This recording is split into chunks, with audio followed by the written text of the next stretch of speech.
everybody, and welcome to the Total Soccer Show. I am Taylor Rockwell. No Daryl Grove with me today because instead I have called up Aaron Dolores of Black Arrow FC, a lifestyle brand focused on the intersection of soccer and black culture. What facilitated his appearance this week was a tweet we were asked by a friend of ours. I'll leave that part of the story there because it's something we explain in more detail within the episode. But we also talk about lots of other topics. We talk about the recent incidents of racism in England involving Raheem Sterling.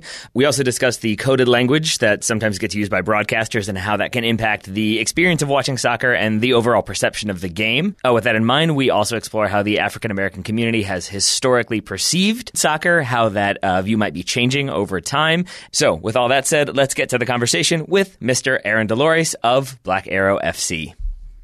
Aaron, welcome back to the Total Soccer Show.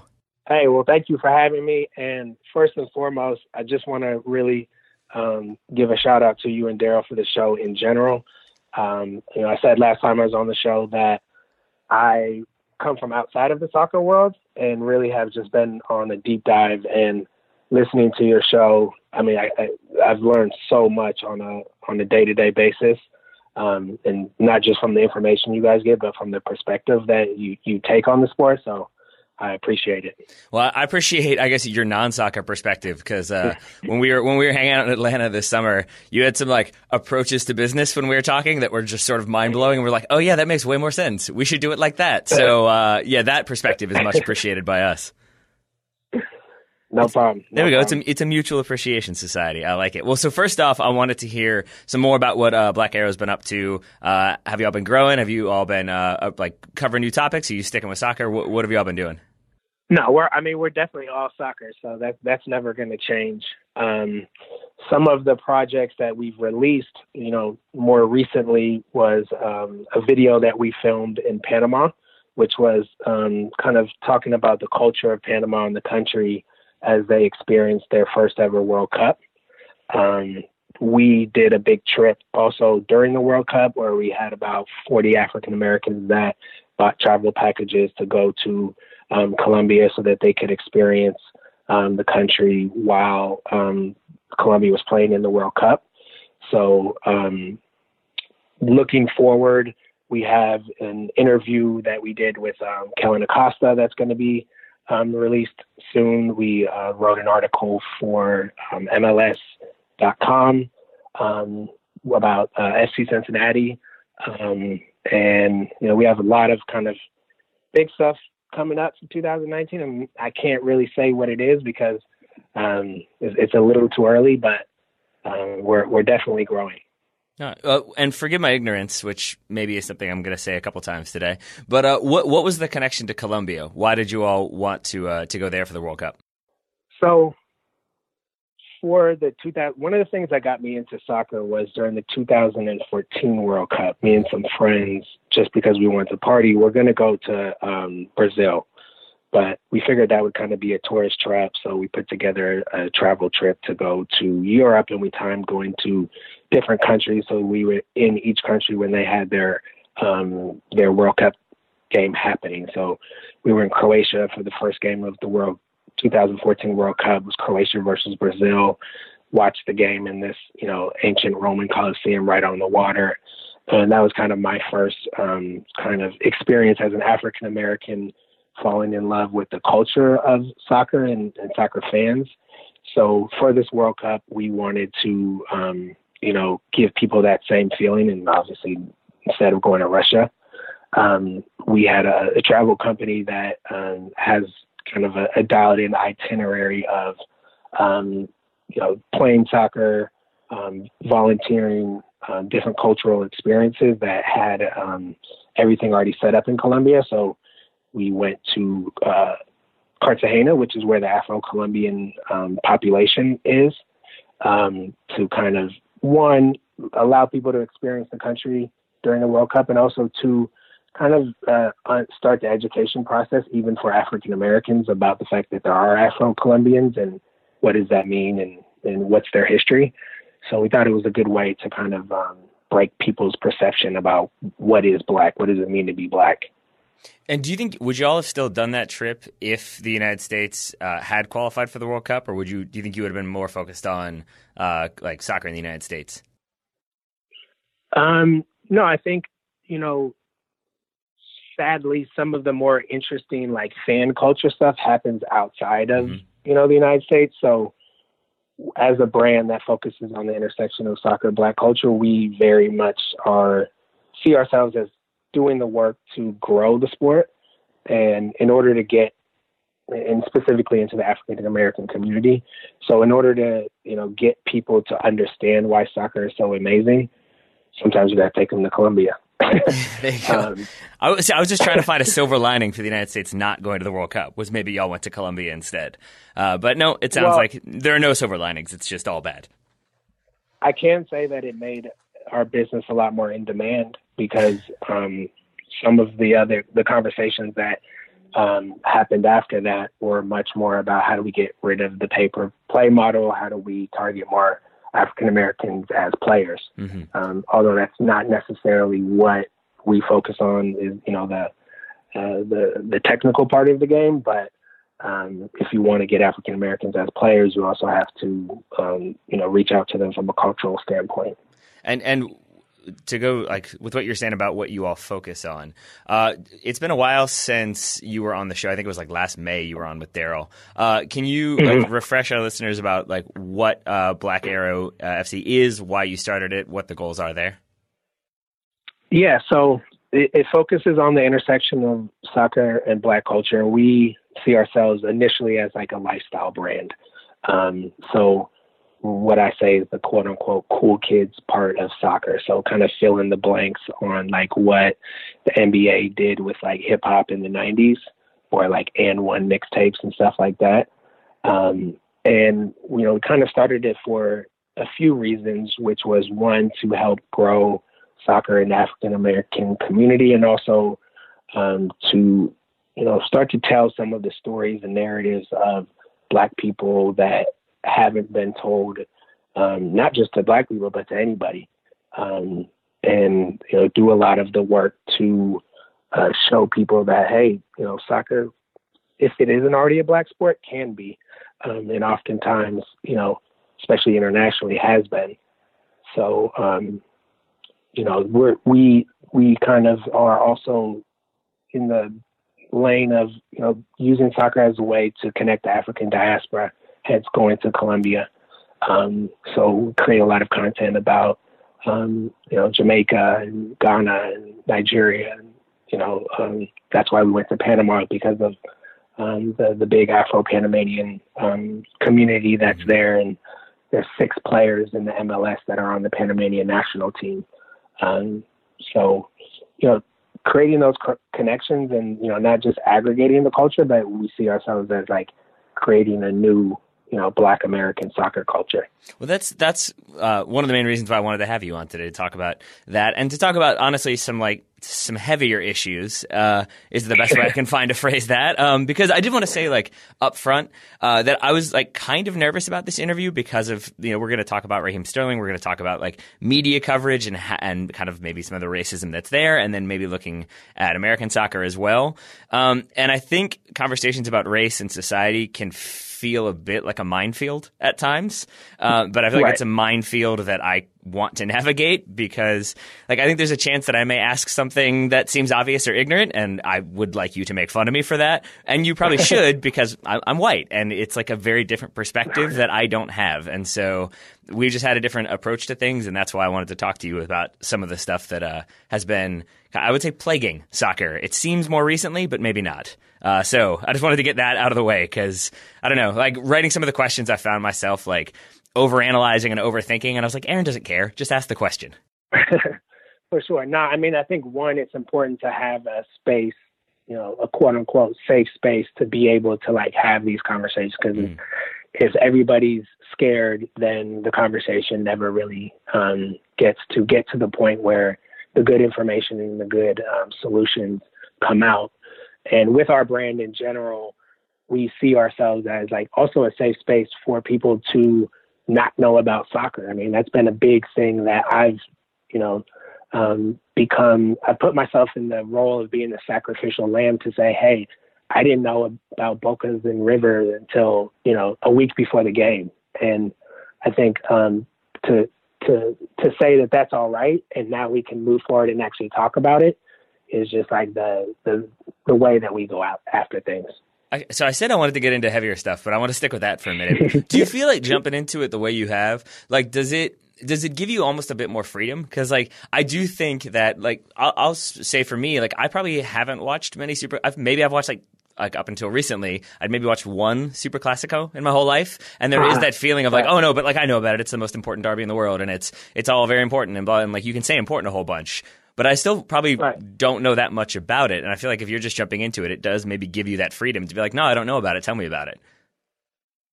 Yeah, and I mean, two things, which is why I really like your show, because you talk about everything from, you know, the soccer pyramid all the way up to, you know, La Liga and the Premier League. But, you know, I don't want to call myself a former NBA and baseball fan, but I started to get just a little bit bored of, hey, this is my team and I go crazy for them and it's all I know about. And I'm going to start fights with you because, you know, this is my squad. And when I started learning more about soccer, I would meet these people that were Liverpool fans or Arsenal fans.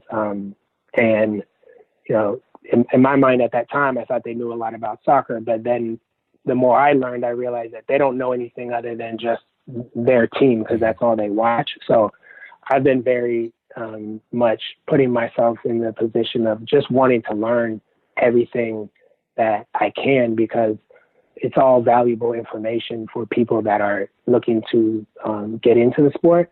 And we're not in the business of saying, hey, go pick your favorite team, you know, Manchester United or Arsenal, Liverpool, and just root for them forever. You know what I mean? We're more in the business of like telling the stories of players and narratives and kind of wanting to promote more, like, you know, you learn so much about the world through soccer, and that's kind of where we come from. But with that said, do you find yourself drawn to like specific leagues or teams, or is it just sort of like every game that you might stumble upon is like has its own unique value? Personally, like I root for the black players, obviously. You know, one video that people can find on our website is Why Black Folks Love Arsenal. We kind of traced the history around that. When I first started watching last season, actually, I turned on the TV menu, and I'm like, damn, who's this Lukaku dude? Who's this Pogba guy? Who's this Rashford guy? So, you know, I do support Manchester United because of those guys. But no, I mean, I think I'm very much into like the players, their stories, and then also the culture, you know, surrounding the teams. Are you trying to tell me Luke Shaw didn't do it for you? Not so much, but there are like, you know, for instance, AS Roma, they, during the World Cup, did you see they had adopted the Nigerian, national team as their, like, because Italy didn't make it? No, I missed that. So on Twitter and, on all their social media, they said, hey, Nigeria is our squad. And they started like, tweeting the jersey and, wishing them luck and all that type of stuff. So, there are kind of like, I can kind of tell like what teams are doing things to, you know, create the mentality that I think is important, which is being inclusive and diverse. So, you know, sometimes I might root for an AS Roma. That's fair. That's fair. But I'm going to flip it around. And Wolverhampton because of Daryl. But we won't get into that. That's fine. Oh, so it's Wolves because of Daryl, but not Man United because of me. I see how it is. Okay, that's fine. That's how you want to be. So you're talking about clubs that are like inclusive and embracing like other cultures. I'm not trying to paint too broadly of a brush, but I'm going to say I want to talk Chelsea for a moment because there was the incident with I shouldn't say with Raheem Sterling, but that involved Raheem Sterling like 2 weeks ago, I think it was, with the Chelsea fans hurling racist abuse at him. For you, who is still relatively new to the game, jumping into it, so it seems like you've kind of come to have this, like, for lack of a better phrasing, like love affair with the game, and it's kind of become a thing that's more and more important to you. When you see something like that, like, how does it affect you, and how does it affect your sort of relationship to soccer? Yeah, I mean, it's a difficult question, right? Because when you're trying to promote soccer to people that aren't already soccer fans, If all you're talking about is racism, like why would they then want to become, soccer fans, right? At the same time, almost everything that's happening in soccer has already happened in baseball and football and American culture and society in general. I did enjoy last time you were on the show. I think you were drawing like the Jackie Robinson parallel, and I think Daryl tried to compare Jackie Robinson to John Barnes. He tried to say like John Barnes was Jackie Robinson. I'm not sure if you were having that one. Not quite. Sorry, I interrupted you. So I mean, when I saw that, I was like, before even knowing that those guys had allegedly said something racist, I mean, I could just see, I was watching the game and I saw the ball go in the corner and I saw kind of the look on those guys' face and then yelling and screaming. I'm like, it sounds like they said something racist. For most black folks, like, there's something that you've dealt with your entire life. And, what Raheem Sterling posted on his Instagram as well. Like, I often talk to my dad about being a baseball fan in, the 50s. He's 80 years old. And, I mean, he's like, yeah, that's just how it is. So there's a certain kind of common and a very familiar feeling that, in order to stay sane, you kind of have to just be like, yeah, that's how it goes. Yeah, it's kind of troubling, or it's very troubling, I guess, that I think Raheem Sterling's response to it really echoed your dad's. I think he said, like, he doesn't expect anything better. So that maybe is an insight into what he's kind of experienced, but also troubling that, like, issues from the 1950s are still around. Although I guess given the current global political climate, that shouldn't be that surprising. And I do feel like that's probably playing a big part in why, because I feel like racism never necessarily goes away, but it does feel like it's been less of a central issue when it comes to soccer until more recently. Yeah, for sure. And obviously, in England you have Brexit and those type of things that are happening. So, what I can say is two things. One, for our brand specifically, we have never had actually one person to date come and make a negative comment or say anything racial to us. I think we're lucky to say that, but at first I do want to say that, like, by putting out something that is unapologetically Black in America, everyone that has reached out to us from all walks of life have been very supportive. Hey, we love what you're doing. How can we help? And thank you for doing this. So I see a lot of that actually on our social channels more than anything else, right? But, and I think even worse than that incident was the one a few weeks before that when someone threw a banana on the field. And because that's like premeditated. Like, I don't like, are you like going to the grocery store and like picking up like bananas to like bring to the game? Well, like, I don't understand who, still would even think to do something like that. But as far as like why it's happening, I do think that there's, for instance, when I hear this term, the cup is coming home, for England, I kind of also hear like "Make America Great Again."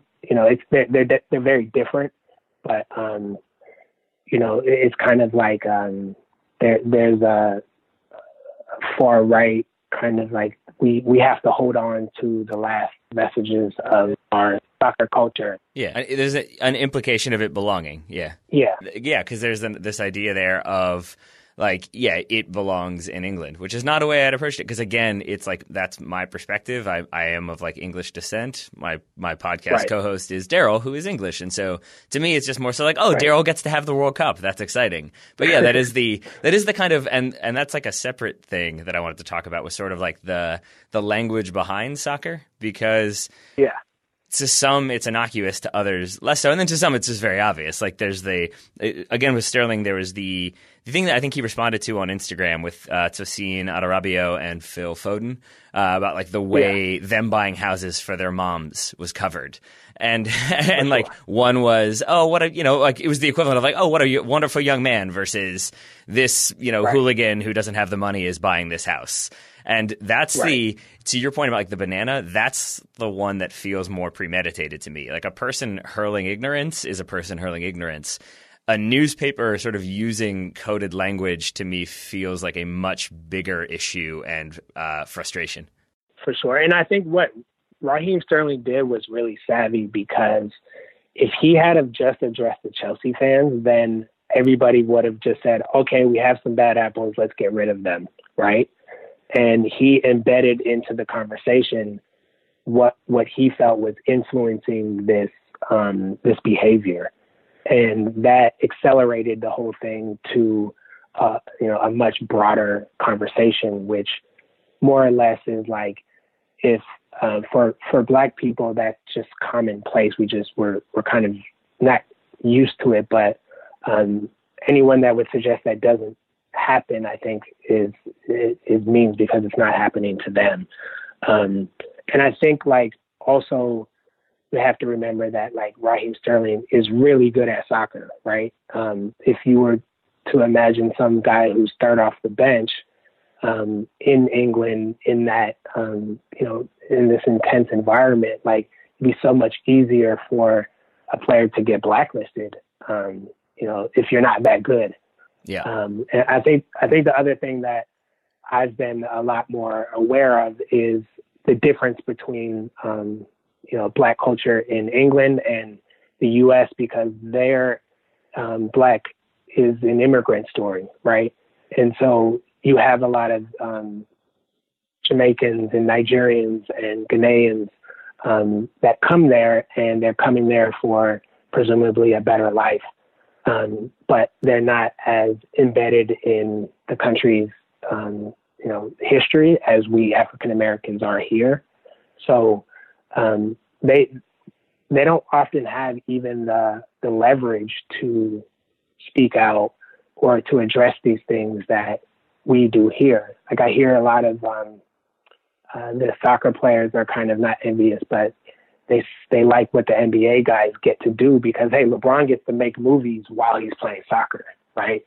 Now, if you imagined, if Pogba was making a movie while he was, missing goals, you could imagine what the negativity around that would be.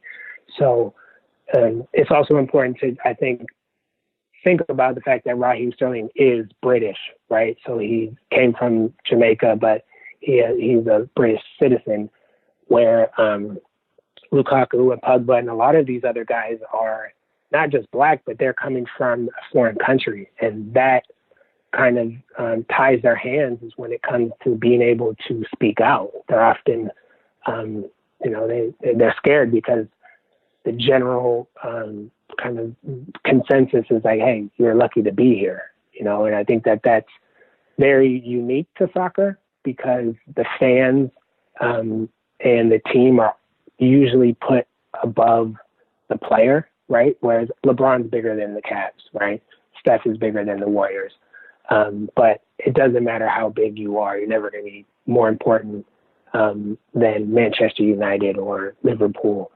And the players often, even if they're really, really, really good, kind of are treated as like, hey, you got to stay in your lane, know your role. This might be me being slightly opportunistic then, but do you think that like incentivizes players to come to the United States then? Because like in Major League Soccer, I could film a movie, as opposed to in London, I might just get screamed at. I think that's what a lot of, you see all these guys that are like tweeting like, yeah, I'll go play in Miami, I do think that,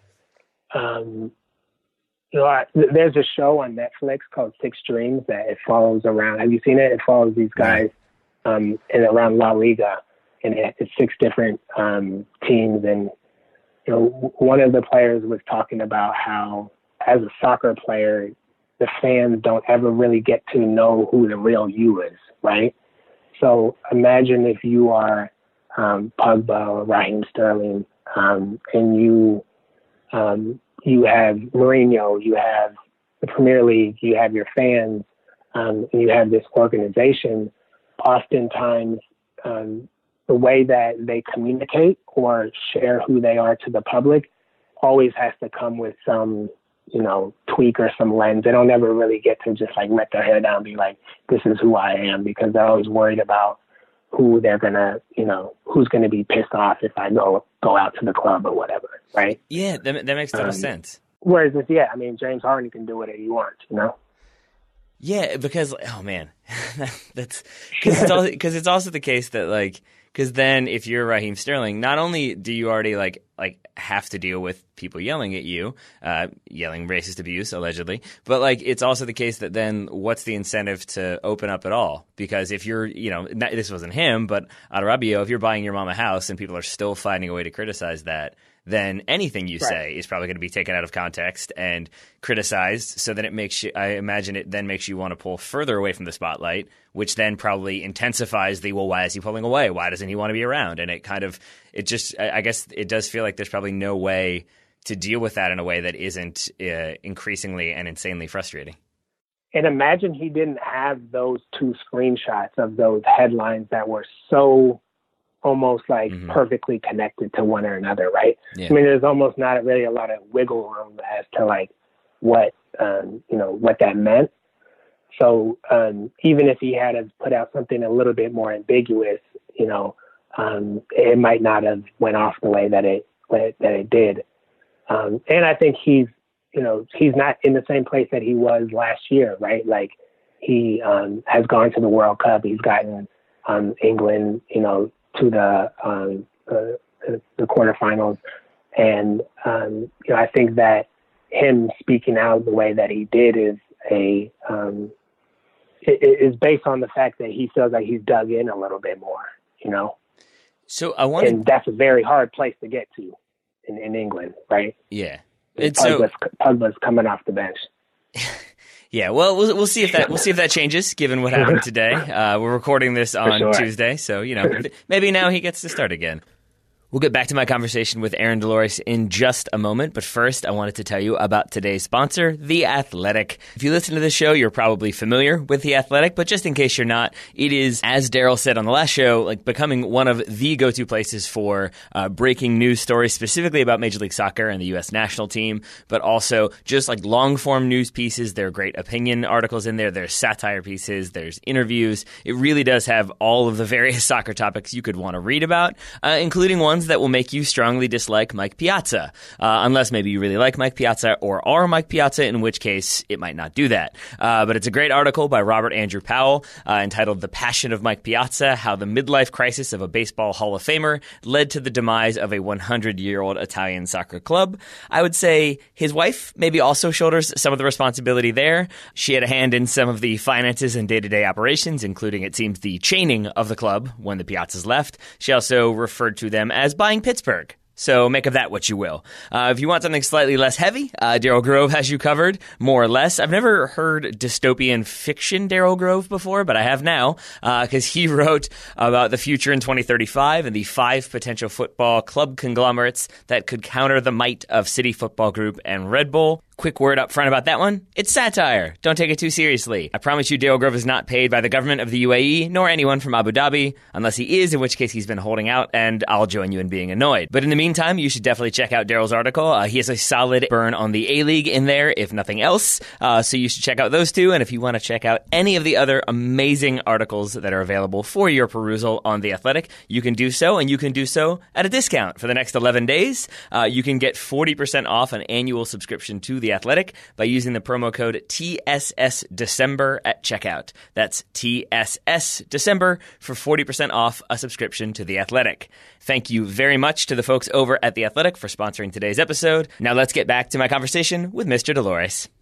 But I wanted to move away from England back to the United States for a second, because I think you were saying with England, it's more of an immigrant's story almost, or it's like people moving to England, whereas I feel or it's one more consistent narrative, I guess. Whereas in the United States, for African-American soccer culture, I imagine it's a lot of different perspectives that you kind of have to like try to look through or try to understand. Like, have you gotten any, Right. with that in mind, like, have you gotten any pushback from like the opposite side? Maybe not people making you feel unwelcome, but people kind of coming at you with a like, well, why are you saying what like is Black culture when it comes to soccer?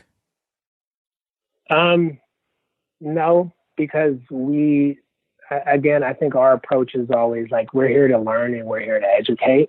You know, we do it in a cool way, but we don't propose to be the sole voice of Black soccer or to speak for everybody. So I think, again, it's kind of the way that we approach it is very much inclusive, even within like the Black community. And so how are you trying to approach, like, what is your approach to, is it going to different cities? Is it just trying to like meet different supporters groups, or are you sort of finding stories and then exploring them once you get there? I think it's a combination of both.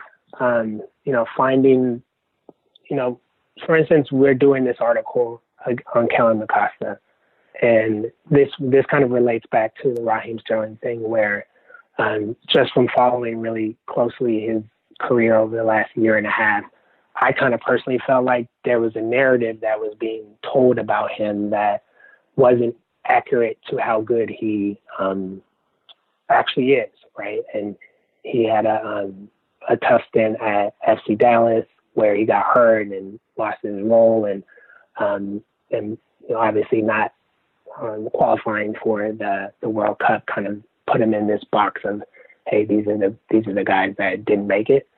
So what we're doing in that standpoint is trying to write a different narrative from our perspective to say, hey, this dude is still young.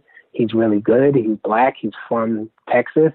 And let's think of him also as a very valuable piece when we're thinking about growing soccer in America and being able to play the role between the like older generation of Tenowers and the younger guys, and being the liaison between those type of dudes. So finding things where we can kind of write our own narratives or rewrite incorrect narratives is like one of our focus. Also, just go ahead. Well, I was going to say, what did you think the unfair, incorrect narrative was about Kellen Acosta? Well, there were some articles that had come out that just basically he had fallen off, more or less. And there was an article that came out that he wasn't in love with the game anymore, and he had to re-find himself in Colorado. And, also because the U.S. team was playing a lot of the young guys, at that time. So it really wasn't as much as saying there's an incorrect narrative. It's more about saying like, hey, let's see this guy as potentially being able to play a really big role in what we're trying to build here. And were you all able to get access? Did you sit down with him? Did you talk it out? Or was it more of a kind of seeing what his experience was and then kind of constructing your own idea of what it was? Yeah, no, I mean, yeah, we did an interview with him. He follows our brand. And so, yeah, we just kind of had like a conversation and an interview and talked to him about some of these things. Yeah. I guess that's the reason why I ask is because I'm curious, because I've never had that interaction with a player from the perspective of like, we want to like I don't know if you broached it with them of like, we feel like it's been like this way or perceived this way and we have this different idea, or like we want to hear what you think about that. Like, I guess I'm curious, like, was that an almost like contrasting it with what we were just talking about with Raheem Sterling? Like, do you feel like that was a unique opportunity for him to sort of be able to tell his story in a way that he otherwise might not have? Yeah, for sure. And I think it's a very, very important piece of the puzzle here. Like, for instance, when we were in Panama, I was randomly invited while we were filming to go to Fidel Escobar's house, who plays for the Red Bull. And this was the night before they played in their World Cup game, and I met his mom, and his son was there, and all his cousins. And, he lives in the hood in Panama, like in a very, kind of tough neighborhood. And so I used that moment in the video to kind of like explain that we need to look at these players as humans first, and like bringing back that human element into the sport, I think is like really important in one of the roles that we're looking to play. And then, with Kellen and kind of, I would say, the Players Tribune model, which is like, hey, we want to help like tell your story, from our perspective and from our side, right? There's enough people that can write about what he can do in the midfield and all that, you know what I mean? And so giving some of these guys the opportunity to, voice, I wouldn't even say voice their opinions, but to write about their stories and narratives and play that role. And is that story with Kellen Acosta, is that, can you find that on Black Arrow? It'll be coming out probably in the next week. Okay. Awesome. I will check back in and read that. Because we interviewed Daryl for it. Oh, yeah, there you go. Okay. First, again, I feel like shots fired at me, but that's fine. But I'm actually really happy to hear that, because Kellen Acosta is one. And maybe the reason why I was a little bit like, what was the wrong narrative? Because I feel like Kellen Acosta is one specifically that when he did go to Colorado, I think Daryl and I had talked about him a lot when he was at FC Dallas, of like, he's going to make that jump to Europe, and we're really excited to see what he does. And then it did feel like things flatlined. And then when he went to Colorado, I sort of like kind of stopped paying attention to him, and only when he did start getting those callbacks, and then it was like, oh no, he can really hold it down, and he can play the number 6, he can play number 8, and it was a good reminder of what he brings. That's why we did a show recently with like, what would our starting 11 be right now, and he was in it for me. Right. But it was one where I think that. because I kind of went into that like, oh, he moved to another team, and I don't know, wasn't doing very well. Maybe he's not that good. Like, it's interesting how quickly you or at least I can like arbitrarily create a narrative in my head that really has nothing to do with what he's doing. So that's a good reminder to like maybe remove the play, like not try to figure out what's going on with the player, but just focus on the game itself, maybe is what I'll do. And then I'll leave the like sitting down and interviewing people to get their unique perspective to you. Does that work? That works. All right, cool. That works. Yeah. And I think on that, one really good example of this that is a little bit controversial though is like Lukaku, right? He's my favorite player. And when I first started watching soccer, he was lighting it up. He was scoring, I think, what was it, last year, he finished maybe top 3, maybe 4 in the Premier League in scoring. And then he went on to the World Cup, had a really, really good World Cup, had that dummy move at the end to beat Japan. And shortly after that, after the World Cup had come and gone, and they had a friendly against somebody, and he scored 2 goals. And ESPN did this segment, basically 4 guys sitting around talking about how bad he is. Right, this is coming off of his amazing season, coming off of being also one of the top 5 scorers in the World Cup. And coming off a game where he scores 2 goals, and all these guys can kind of talk about his lack of touch. And so, with the Raheem Sterling kind of, idea, which is like, I feel like people don't talk about how well he holds the ball up and his passing ability and how much attention he draws to the defense. And when he, goes on runs to pull, the defense away. And so we have to be able to, even if someone is big and strong like he is, we have to be able to write articles about how smart he is, right? And yeah, if his touch isn't amazing, still, you and I know to score that many goals in the Premier League, the only narrative about you shouldn't be that you have no touch, right? I mean, if you're scoring goals and you're getting it done, then there's a narrative to be told about how you're doing that, and a pat on the back, hopefully. So on the one hand, I love Romelu Lukaku, and I think he's a very good player. On the other hand, his touch was pretty bad against Liverpool. I'm just going to say that. But generally speaking, I take your point. That he is. I say better than I think what a lot of the coverage of him has been. And that actually gets me to another thing I wanted to ask you about is that Again, it's I guess it's a little bit coded, but like it came up a lot in the World Cup. More specifically, was like African teams are always fast and physical. That's how it is. That like Right. if you hear somebody doing a short preview of a game, it will be like Senegal, Japan. The Japanese are going to be coming out. They're going to be defensively like disciplined. Again, I guess that kind of plays into it too. The Japanese are disciplined, and then the African team Right. is fast and physical. And Daryl and I had a lot of conversations about like why does that seem to happen, and I do feel like it starts with those same pundits who talk about Lukaku's touch and how like he's a big guy and he's big and strong, but maybe he doesn't have the best touch. And I feel like people hear that, and then that sort of Right. becomes the way you talk about players like Lukaku, like Senegal, and then that's what happens is that the next generation uses those same terms and that same phrasing, and it kind of keeps going from there. Does that feel like a possible explanation for you, or do you think it's maybe? I guess maybe that's the lighter version as opposed to just no. It is just sort of like still a racist way to see people from different areas.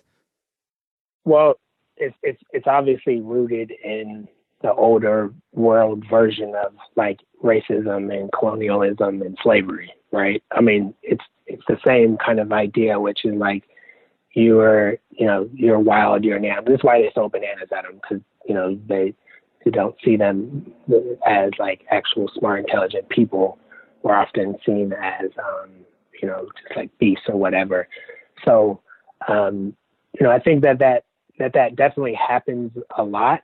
And I also think that there's certain teams and leagues and stuff like that just don't look into players, black players, as deeply as to like figure out how smart they are or how technical. And I think the tweet that kind of initiated this is also, I think that's where it translates why there's not a lot of black managers, right? Because if black people are not seen as intelligent, then why would we, get them all as a manager? So do you think that is like a big part of why there aren't more black managers in Major League Soccer? Yeah, we did the question that kind of led to this whole conversation. Not that I didn't want to have you on in the first place. As I texted you, I think like I've been wanting to have you on, so let's get to it. But he was saying that like I do love Elliot. It began with him asking me where I was eating pizza because I was at a pizza place recommended to me by Alexis, and I was like, oh, I'm here. And he's like, oh, that's great. Hey, real quick, why aren't there more black coaches in Major League Soccer? And I was just like, that's a whole big question. So yeah, Aaron, I'm going to throw it to you. Can you handle that one real quickly in like 5 minutes? I got you. Right. Yeah. I always want to start this from, again, being that soccer has not traditionally been a black sport in America, right? So the fact that there's not a lot of black soccer coaches is not inherently anyone's fault, right? Like if we were to just go and look at the rodeo or something and all of a sudden we were all rodeo fans overnight, we can't that same day be mad that there's not a lot of black rodeo riders, right?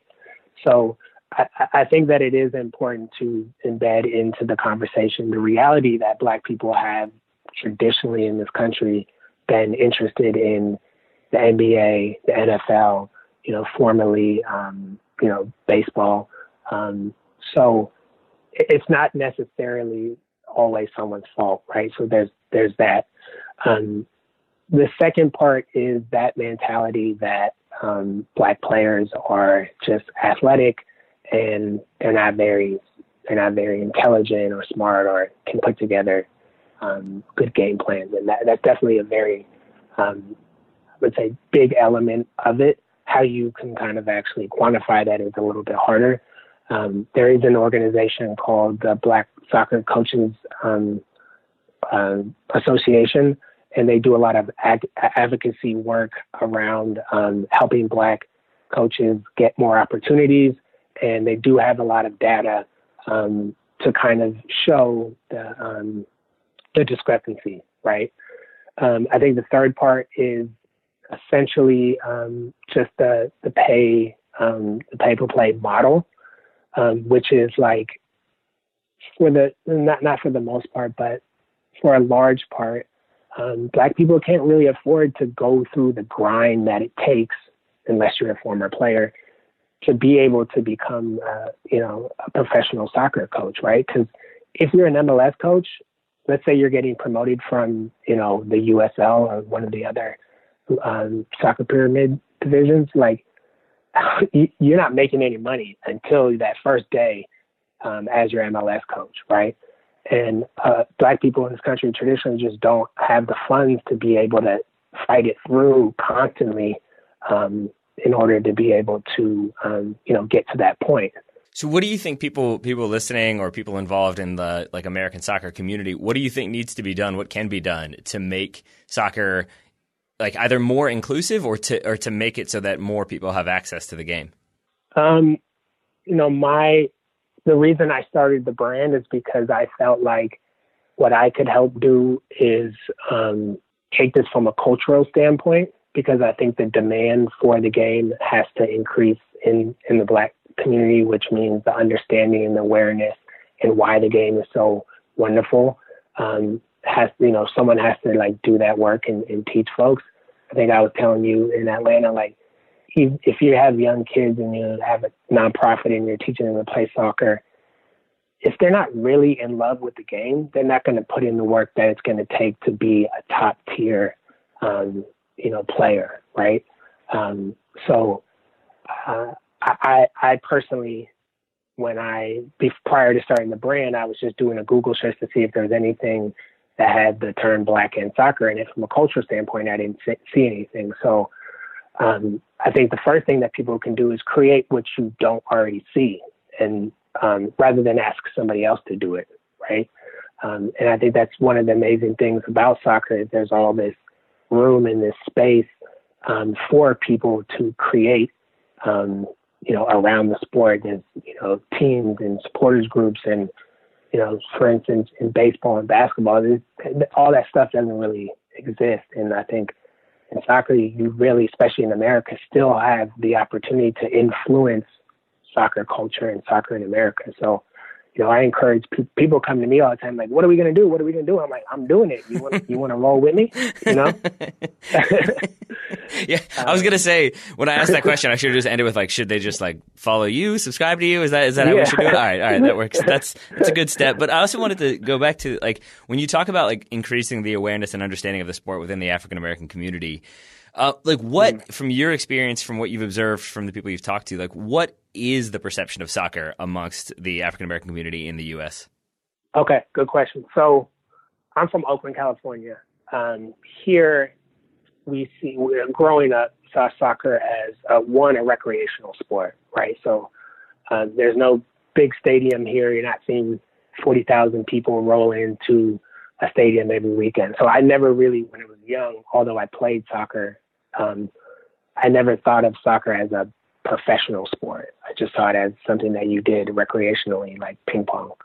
And then I also personally saw soccer as a Mexican sport because it was what the Mexican people in our community played. So still to this day, like I shout out Mexican soccer whenever I can because I feel like this is their sport just from me growing up, right? Mm-hmm.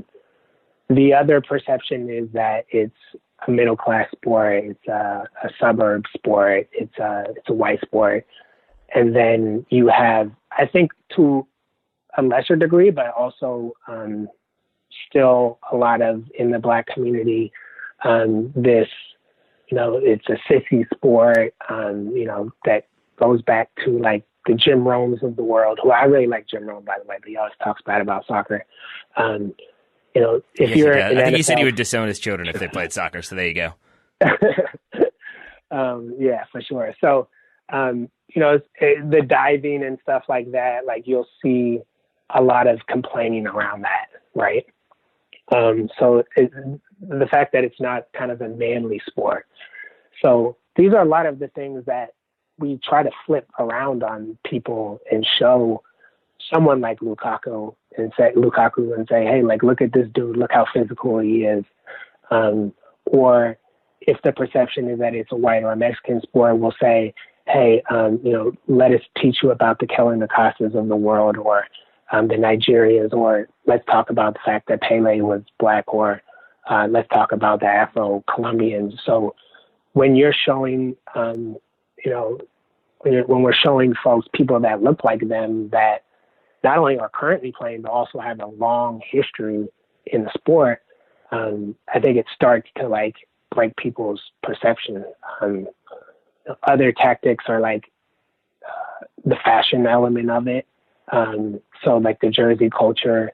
And then I found relegation to be like really the quickest way to get people into soccer. When you explain to people that aren't into soccer, like the way relegation works, they're like, hell yeah, that's amazing, you know? So that's kind of one of the things that we're going to create some content around, is just like saying, hey, here's how it works. So you can't have teams like the Cleveland Browns that are just sitting around forever collecting a check and not trying to win games. And then the last part, and the most obvious part, is just inserting the hip hop culture and, you know, other popular elements of Black culture, either inserting those into the game or showing how they kind of already exist in the game. So one of the first events that we did, you know, we threw a party in downtown Oakland and chartered a bus to go to a San Jose Earthquake game. And, you know, we're bumping music on the bus. We all sat in the same section. So we kind of just brought, I think, a different vibrancy to attending the game. Actually, yeah, that was, really wanted to get into that too. When it comes to like getting people out to games, because I feel like that is the other big one of once you experience it, like we were in Atlanta for MLS Cup, and to see 70,000 plus people like all singing "We Ready" was like kind of an amazing thing that I really didn't think, and a lot of people wrote this, but I would say the same thing, that like I never thought I would see that in like an American soccer club team like stadium. So that was pretty amazing. And I feel like there is that idea of when you get people there to experience it and to see how lively it is and how it, you know, it doesn't stop for 45 minutes and then it stops briefly and then it doesn't stop for another 45 minutes. That's really important too. So in your mind, are there teams or supporters groups that have done a better job than others that you would kind of point to as a model of this is how you get people out, and this is how, more importantly, how you get people from a variety of backgrounds out? Well, like what we did was we didn't promote it as come watch the San Jose versus the Colorado and put a photo of one of the players. And, you know, as far as like just thinking about it from a flyer standpoint, we kind of promoted it as, hey, we're going to get together, we're going to throw a party, and we're going to happen to end up in a soccer game, right? So we kind of led with the cultural experience, right? Same with the World Cup trip. We said, hey, the World Cup is happening. This is a great time to go to Colombia because there's going to be a lot of excitement. There's going to be a lot of parties. So, you know, and we're all going to kind of get together and do it as one, right? So one of the things that originally I was going to kind of bring up is there's this concept of like traditionally white spaces. And that's not an inherently negative term. And there's also traditional Black spaces and Mexican spaces. And these are places where communities of people gather. It could be a Mexican church. It could be a Black barbershop. It could be for soccer, it could be an Irish pub, right?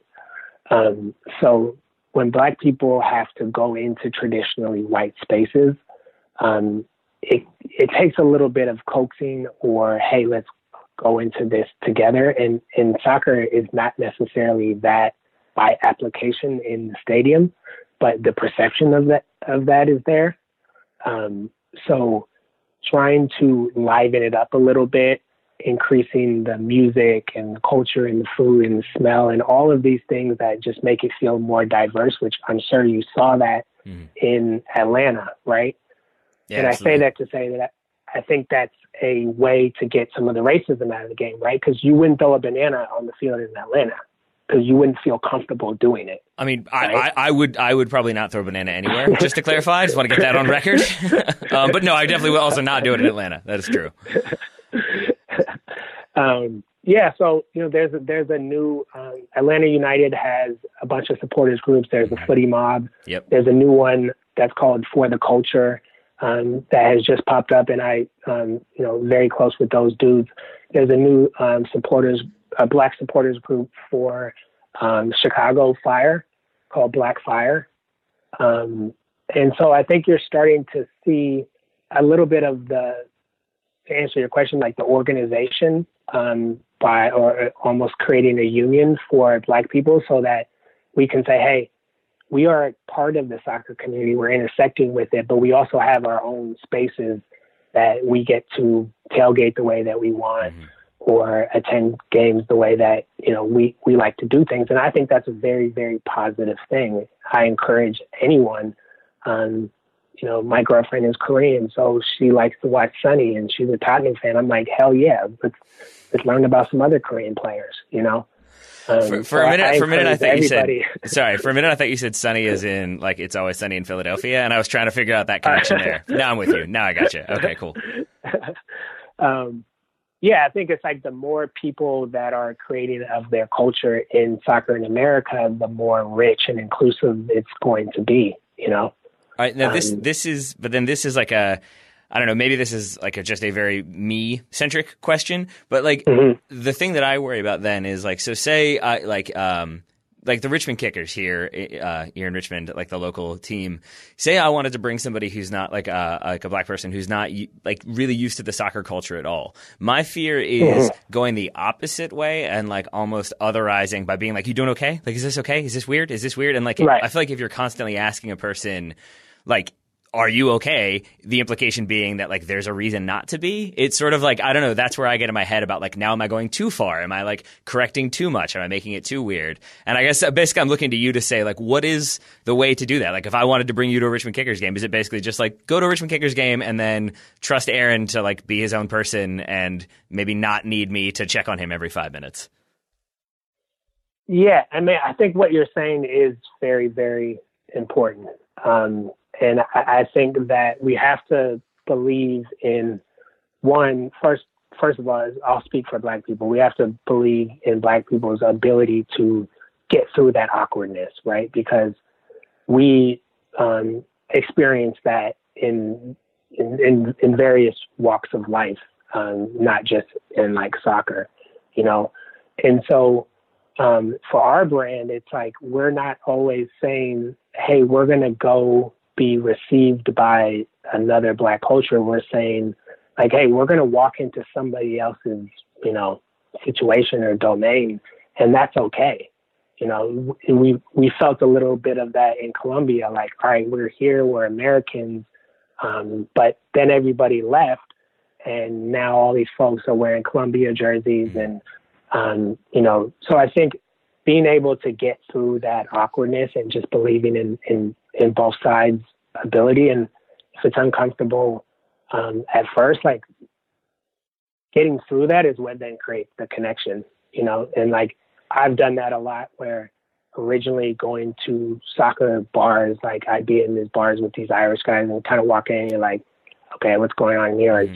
British guys. But then you sit down and you talk to these guys and, they're good people, and they're, this is the space that they gather in. As soon as you start breaking bread and you get through this idea of like, I don't belong here, I believe in people's human connection to, for that not to be the case. That seems like an incredibly good point to end on, except that I wanted to ask you one more thing. I don't know. Yes, I don't know how involved you are, but can you tell us like what's going on? I brought up our local team, so I wanted to ask about the Oakland Roots. Is that the club? Yeah. What's the latest with them, and what's the kind of, I guess, what's the backstory with the Oakland Roots? Yeah. So when I first started Black Arrow, some guys that were here in Oakland found out that I was starting it, and Benno is one of the guys.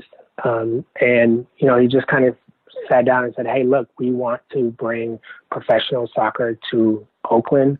We want it to be something that is, you have like the A's are leaving, the Warriors are moving to San Francisco, and the Raiders are all leaving. Yeah. Or, I'm sorry, the A's decided to stay, but there's been conversations of all these teams leaving.